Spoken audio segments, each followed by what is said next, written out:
Қазір круиздан шығып жатырмыз. Катар мемлекеті Доха қаласы. Круиз.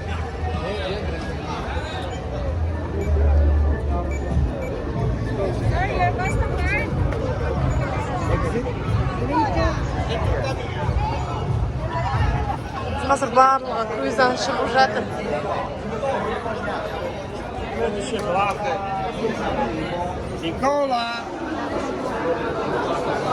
Кіре берген бетте осындай аквариум тұр. Катардың порты. Машалла. Қандай әдемі. Жан, ана күтіп тұрған сияқты екен тұры. Аха.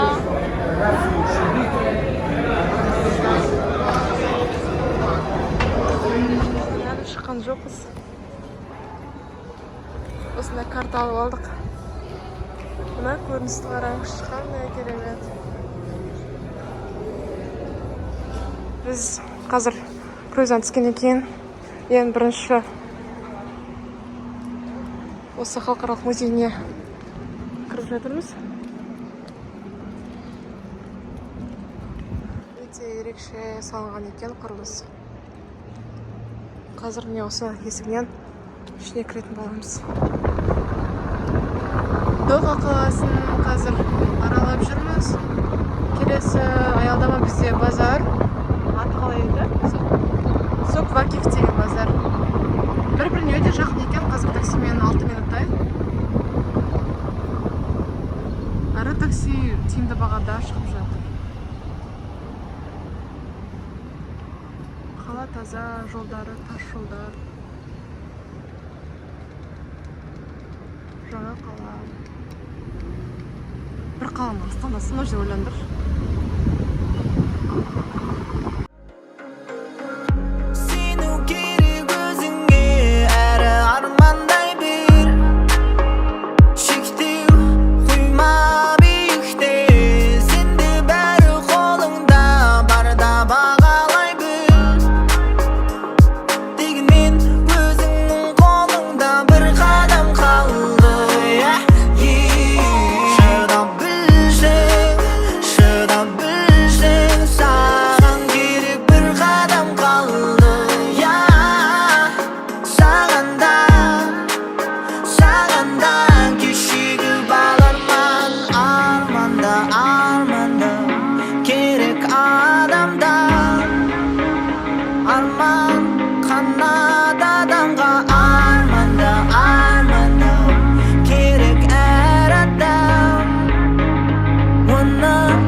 Осындай базарға келіп жатырмыз.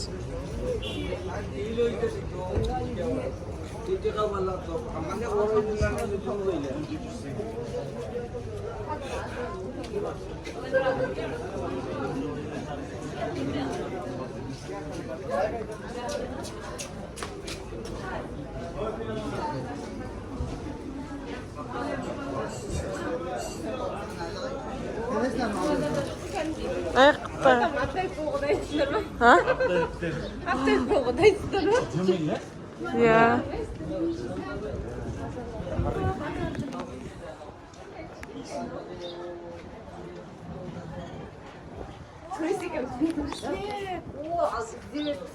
Қазір базарларын аралап жүрміз. Бір абайка алып алдық. Арзан екен, қаншаға шықты біреуі? 12.000 теңгеден. Оны түсірдік, иә? Иә. Мына жақта киімнің бағасы арзан екен. Аурасы деген керемет. Мына жақтың.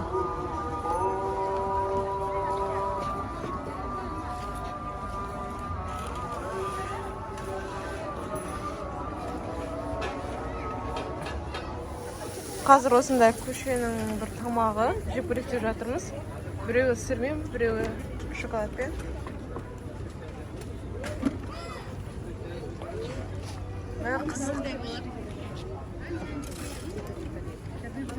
Қасына газын қойып алыпты.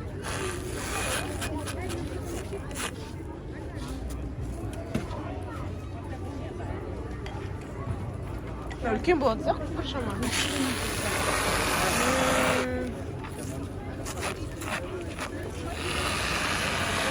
Ой,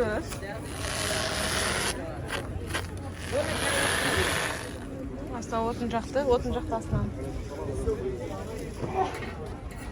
Сыр тұр.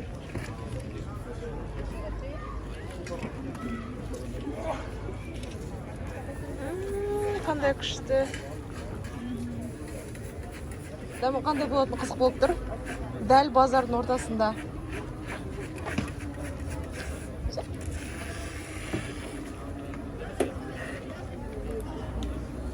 Тема қараш. Надо видео сразу көрсетейін. Аха. Я буду шоколадом.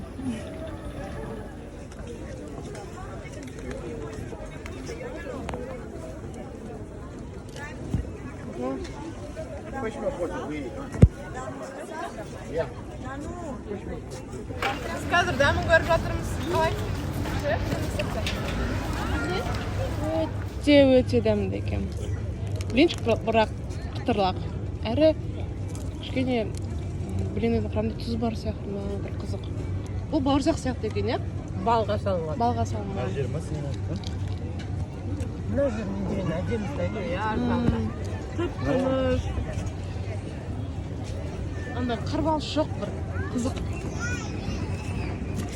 Қазір орталық базардан шығып жатырмыз.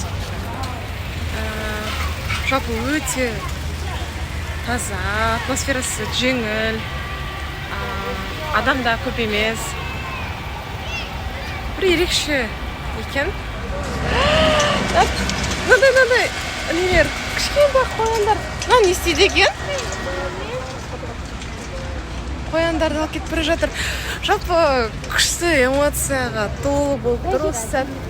Қазір тағы да Венецияға ұқсайтын бір әртүрлі түсті бір ғимарат бар екен, сонда барамыз. Ол біздің порттың жанында.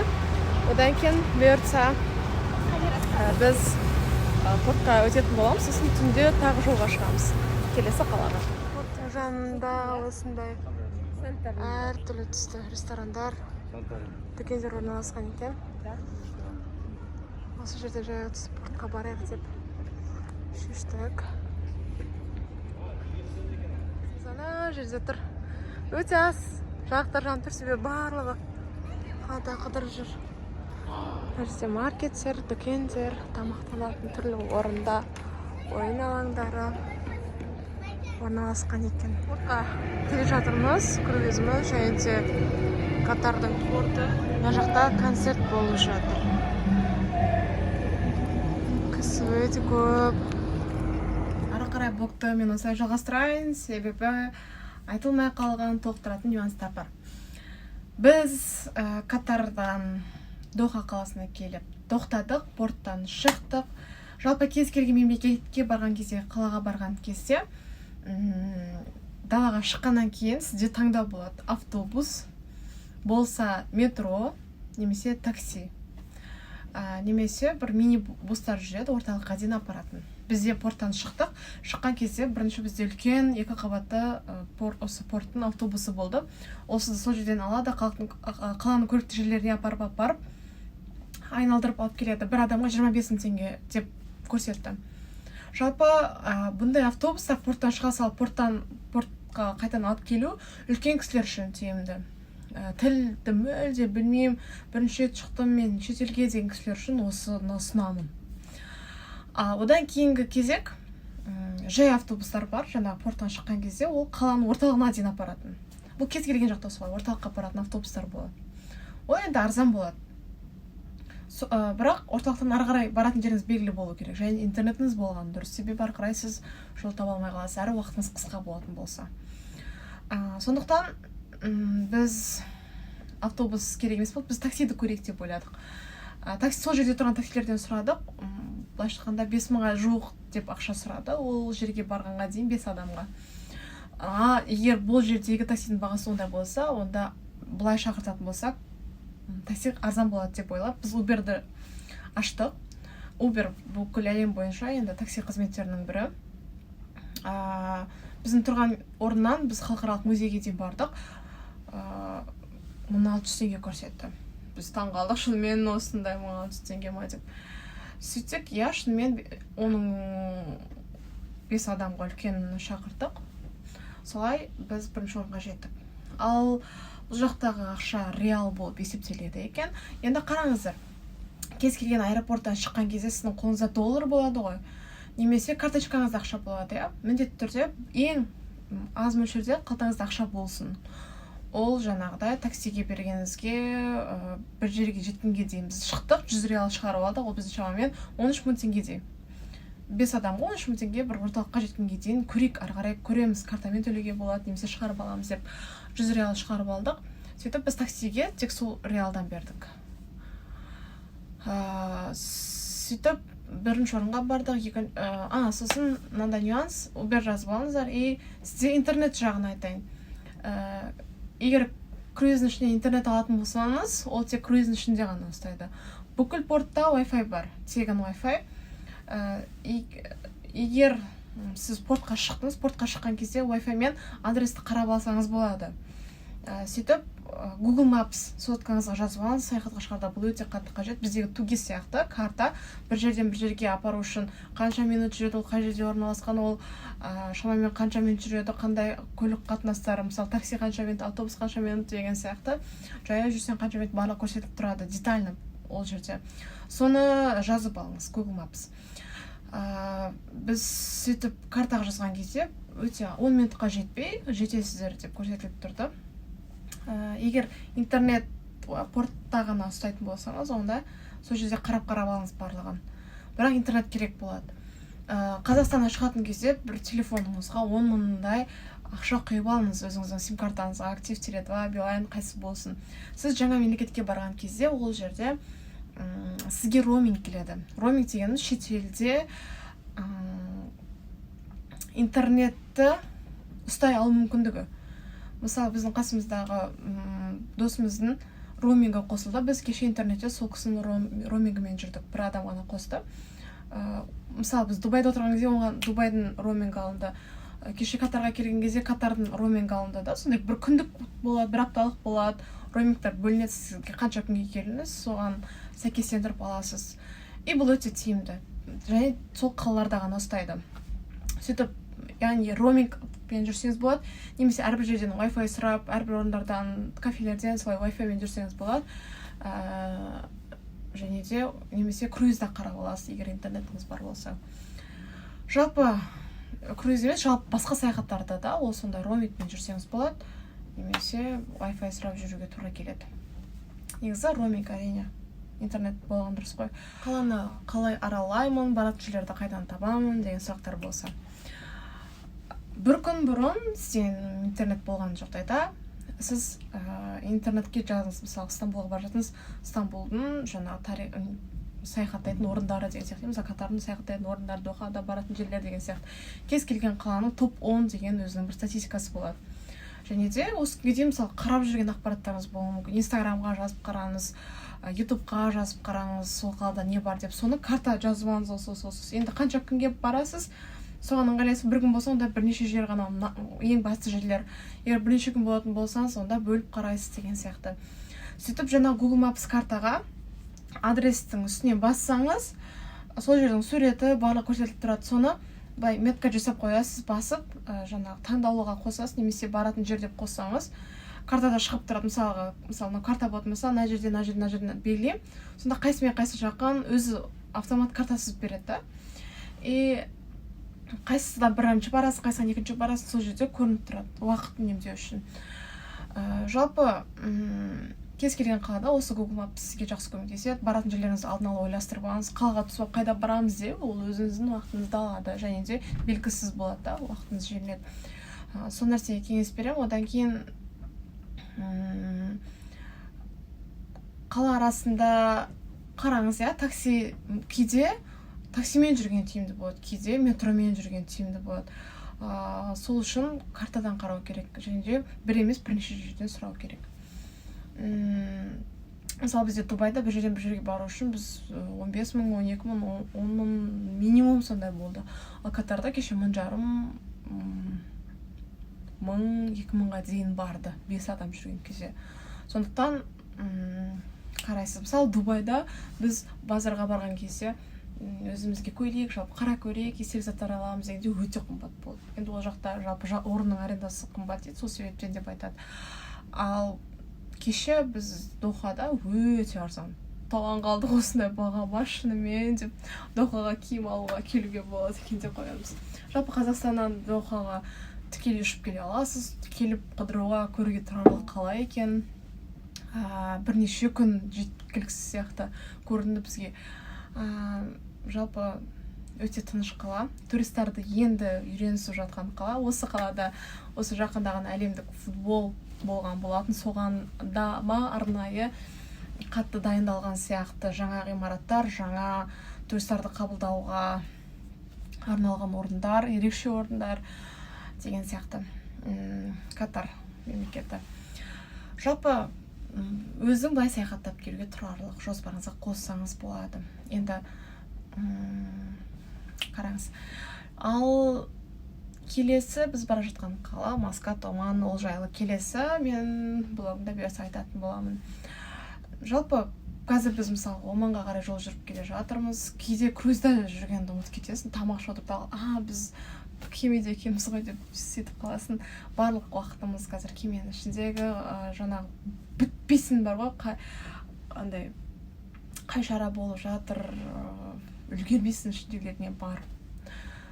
Тамақтардың барлығы уақыт-уақытымен тегін.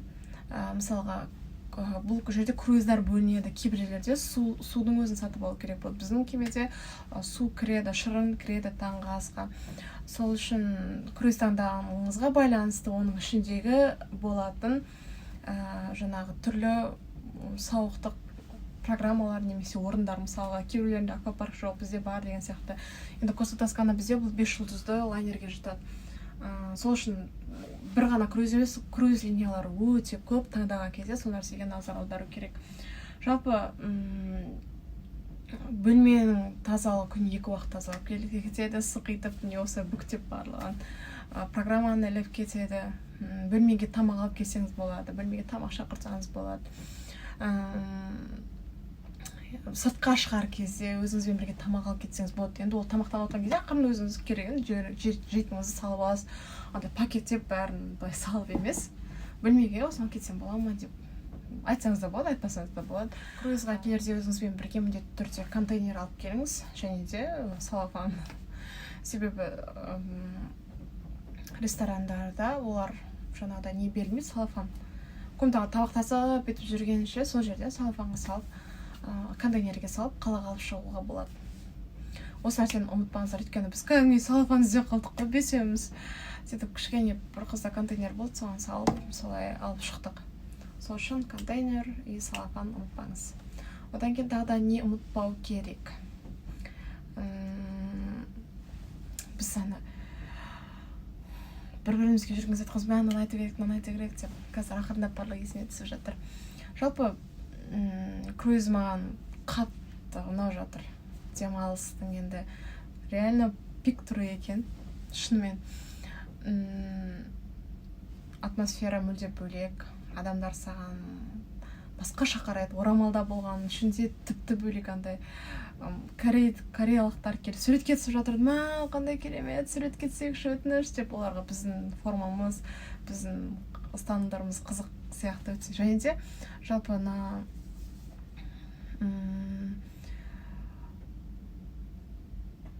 қай жақтар деп айтсам болады. Мына батыс өңіріндегілер басқаша қарайды орамалға. Андай әдемі қарайды, күледі. Андай әдемі деп солай комплимент айтады. И біздің жүріс-тұрысымызға қарап, сондай өте сүйкімді қарайды. Біз таңғалдық. Әрі сыйлап, сондай қарайды екен. Қызық. Жалпы бүгінге меніңше айтарым осы. Сим-карта жайлы айтылды, интернет жайлы айтылды. бұйыртса ендігі блогта круиздің ішінде не бар, қандай орындарға саяхат жасауға болады, күнді қалай өткізсе болады, қандай жиындар болады, қандай қызықтар болып жатыр. Мен қазір түсіріп жатырмын, оның барлығын жинап, бұйыртса соңғы күні сізге ұсынатын боламын. Жалпы осы видеолар, контент сізге ұнап жататын болса, кері байланыс қалдырыңыз. Менде Инстаграм Динарам, Телеграмда канал бар, сілтемесі менің Инстаграм страницамда, YouTube канал бар, ақпарат өте көп, барлығы тегін. Осы ақпараттар арқылы да сіз ешқандай қорықпастан келе берсеңіз болады. Тілден қиындық жоқ. Тіл үйренуге деген шынайы махаббатыңыз ашылады, шынайы ол адамдармен сөйлескіңіз келетіндей сондай бір қалау ашылады. Менде енді ағылшын тілі ондай жеткілікті дәрежеде емес, бірақ сұрап алып сөйлесіп бәрін түсініп тұрамын, кейде сол жетпейтіндей сәттер болып жатады. Бұл енді маған ары қарай ағылшын тілін үйренуге күш. Ал сен сөйлеуге тырысып тұрған күннің өзінде де олар көмектеседі, осы ма деп сен ары қарата алып кетіп түсінуге тырысады. Ондай нәрсе жоқ, мен дұрыс сөйлей алмай қаламын, ол маған күледі деген нәрсе мүлде жоқ. Ондай тілде мүлде қиналмайсыздар.